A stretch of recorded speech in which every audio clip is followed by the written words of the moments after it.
Hi everyone, నా పేరు Nanda and welcome to my channel Nanda's journey. ఈరోజు మనం రాముల వారు రావణాసురుని సంహరించిన తర్వాత బ్రహ్మహత్య పాతక దోషం నివారించడం కోసం మహాశివుణ్ణి ప్రార్థించిన ప్రదేశం మరియు బ్రహ్మహత్య పాతకం తొలగించుకోవడం కోసం రాముల వారు ప్రతిష్ఠించిన మొదటి శివలింగం సందర్శిద్దాం. రండి, వెళ్తూ మిగతా విషయాలు మాట్లాడుకుందాం.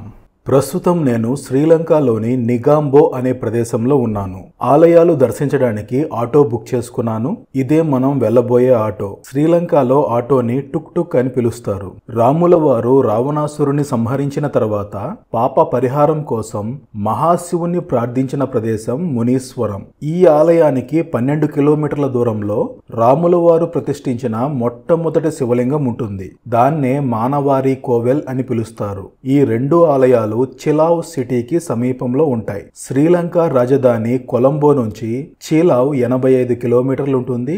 నిగాంబో నుంచి 45 కిలోమీటర్లు ఉంటుంది. మునీశ్వరం ఆలయం చిలావ్ సిటీలోనే ఉంటుంది. అంటే సిటీకి 3 కిలోమీటర్ల దూరంలో ఉంటుంది. మునీశ్వరం ఆలయం నుంచి 12 కిలోమీటర్ల దూరంలో మానవారి కోవెల్ ఉంటుంది. ఈ ఆలయాలు దర్శించడం కోసమే నేను నిగాంబోలో స్టే చేశాను. కొలంబోలో స్టే చేస్తే వెళ్లి రావడానికి డిస్టెన్స్ ఎక్కువగా ఉంటుంది. నేను ఈ ఆటో పికప్ యాప్ లో బుక్ చేసుకున్నాను. నేను స్టే చేసిన హోటల్ నుంచి మునీశ్వరం ఆలయం 47 కిలోమీటర్లు ఉంటుంది. 3,300 శ్రీలంకన్ రూపీస్ పడింది. ఇంచుమించుగా మన కరెన్సీలో 970 రూపాయలు. ఇప్పుడు మనం వెళ్లే రూట్ ఏంటంటే శ్రీలంకలో తమిళ వాళ్ళు ఎక్కువగా నివసించే జాఫ్నా సిటీ వైపుగా వెళ్తున్నాం. జాఫ్నా సిటీ సౌత్ ఎండ్ లో ఉంటుంది. వెళ్లే మార్గంలో ఈ చుట్టూ ఉన్న పరిసరాలు, జనాలు గమనిస్తే కల్చర్ ఇంచుమించుగా మనలాగే ఉంది. మోస్ట్లీ తమిళనాడు కల్చర్ కు దగ్గరగా ఉంది. శ్రీలంక నార్త్ వైపు డిఫరెంట్ గా ఉంటుంది అంటున్నారు. సో తరువాత అక్కడికి వెళ్ళినప్పుడు ఎలా ఉంటుందో చూద్దాం.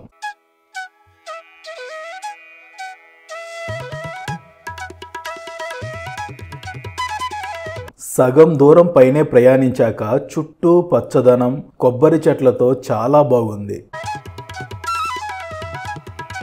ప్రస్తుతం మనం చిలావ్ సిటీ చేరుకున్నాం.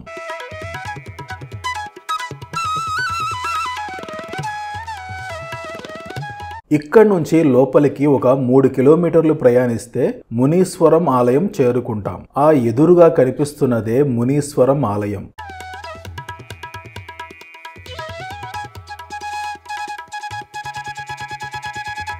ఇదే మునీశ్వరం ఆలయం. చుట్టూ ఉన్న పరిసరాలు ఇలా ఉన్నాయి.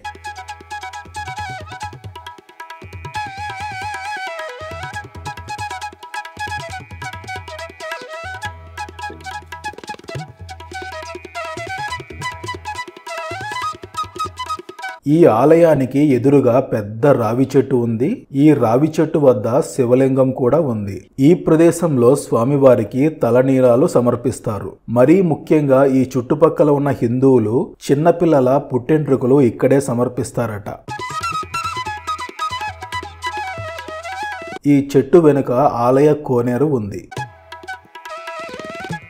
ఇక ఈ ఆలయ చరిత్ర విషయానికి వస్తే రావణుడు గొప్ప శివభక్తుడు.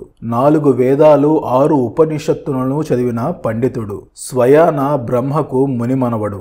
బ్రహ్మ మనవుడు విశ్రవసు దైత్య రాకుమారి కైకసికి జన్మించినవాడు. అటు దైవబలం, ఇటు రాక్షస బలం రెండూ కలిగిన వాడు రావణుడు. రావణ యుద్ధం ముగిశాక రావణుని పుష్పక విమానంలో రాముల వారు సీత, లక్ష్మణ మరియు ఇతరులతో కలిసి తిరిగి అయోధ్యకు ప్రయాణిస్తున్న సమయంలో ఒక నల్లని నీడ రాముల వారిని వెంబడిస్తూ ఉంది. అదే బ్రహ్మ అస్థి దోషం. అలా ప్రయాణిస్తున్న సమయంలో ఈ ప్రదేశానికి చేరుకోగానే ఒక్కసారిగా పుష్పక విమానం ఒక కుదుపుకు లోనైంది. ఈ ప్రదేశంలో రాముల వారికి ఆ నల్లని నీడ కనిపించలేదు. దీంతో ఈ ప్రదేశంలో పుష్పక విమానాన్ని దింపి ఈ ప్రదేశంలో రాముల వారు మహాశివుణ్ణి బ్రహ్మహస్తి దోష నివారణ తెలుపమని ప్రార్థించారు. మహాశివుడు 3 శివలింగాలను ప్రతిష్ఠించమని చెప్పడంతో రాముల వారు శివలింగాలను ప్రతిష్ఠించి తన బ్రహ్మహత్య పాతకాన్ని తొలగించుకున్నారు. కొంతమంది 5 శివలింగాలను చెబుతారు. రండి ఆలయం లోపలికి వెళ్దాం. ఆలయం చాలా పురాతనమైనదని చెప్పారు. మరి లోపల ఎలా ఉందేంటి అనుకుంటున్నారా? ఈ ఆలయాన్ని పోర్చుగీస్ వాళ్ళు 2 సార్లు ధ్వంసం చేశారు. 1778లో పోర్చుగీస్ వాళ్ళు ఈ ఆలయాన్ని ధ్వంసం చేసి ఈ ప్రదేశంలో రోమన్ క్యాథలిక్ చర్చ్ నిర్మించారు. ఆ తరువాత 16వ శతాబ్దంలో శ్రీలంక రాజు మొదటి రాజసింగే ఈ ఆలయాన్ని పునర్నిర్మించారు. మళ్ళీ 17వ శతాబ్దంలో పోర్చుగీస్ వాళ్ళు ఈ ఆలయాన్ని ధ్వంసం చేశారు. ఆ తరువాత పోర్చుగీస్ వాళ్ళు మరియు బ్రిటిష్ వాళ్ళు శ్రీలంక వదిలి వెళ్లిన తర్వాత ఈ ప్రదేశంలో ఉన్న బౌద్ధులు, హిందువులు కలిసి ఈ ఆలయాన్ని తిరిగి నిర్మించుకున్నారు. మునీశ్వర, ఈ స్వామివారిని మునీశ్వర అని కలిపి చదవకూడదు. మున్ ఈశ్వర. తమిళంలో మున్ అంటే పాతది, పురాతనమైనది అని అర్థం. మున్ ఈశ్వర అంటే పురాతన ఈశ్వరుడు లేదా సనాతన ఈశ్వరుడు అనే అర్థం వస్తుంది. లోపల వీడియో తీయకూడదు. ఈ ఆలయ నిర్మాణం పూర్తిగా ద్రావిడ ఆర్కిటెక్చర్ లో ఉంది. మన ఆలయాలు ఎలా ఉన్నాయో అలాగే ఉంది.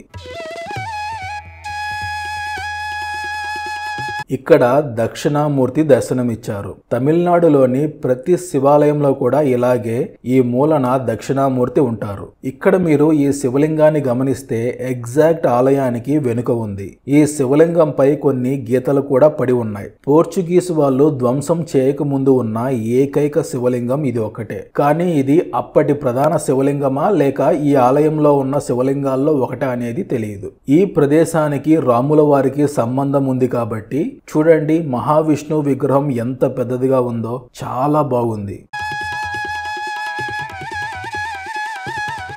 ఆలయంలో భక్తుల రద్దీ ఎక్కువగా లేదు, చాలా ప్రశాంతంగా ఉంది. తమిళనాడు ఆలయాల్లానే ఈ ఆలయం కూడా మధ్యాహ్నం 12 నుంచి సాయంత్రం 4 గంటల వరకు క్లోజ్ చేస్తారు, గుర్తుంచుకోండి.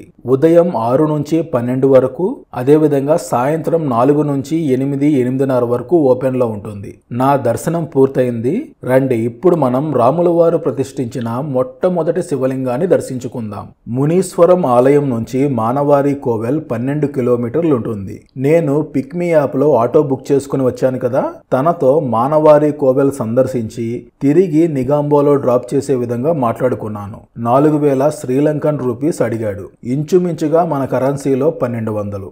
డిస్టెన్స్ ఇంచుమించుగా 110 కిలోమీటర్లు ఉంటుంది. ఇక్కడ ఏదో నది ప్రవహిస్తూ ఉంది. మెయిన్ రోడ్ నుంచి మనం ఒక 200 మీటర్లు లోపలికి వెళ్ళాలి. ఒక చిన్న గ్రామంలా ఉంది. ఆ ఎదురుగా కనిపిస్తున్నదే మానవారి కోవెల్. వీధికి ఎదురుగా వినాయకుని ప్రతిష్ఠించారు. ఈ ఆలయాన్ని కూడా ధ్వంసం చేయడంతో పునర్నిర్మించడం జరిగింది. ఆర్చ్ పైన మీరు గమనిస్తే రాముల వారు శివలింగాన్ని ప్రతిష్ఠించి పూజిస్తున్నట్లు ఉంది. ఆలయం ముందు ఇలా శివలింగం, నంది ఉంది. రండి, ఆలయం లోపలికి వెళ్దాం. ఈ ఆలయంలో స్వామివారిని రామలింగేశ్వర లేదా రామనాథ స్వామి అని పిలుస్తారు.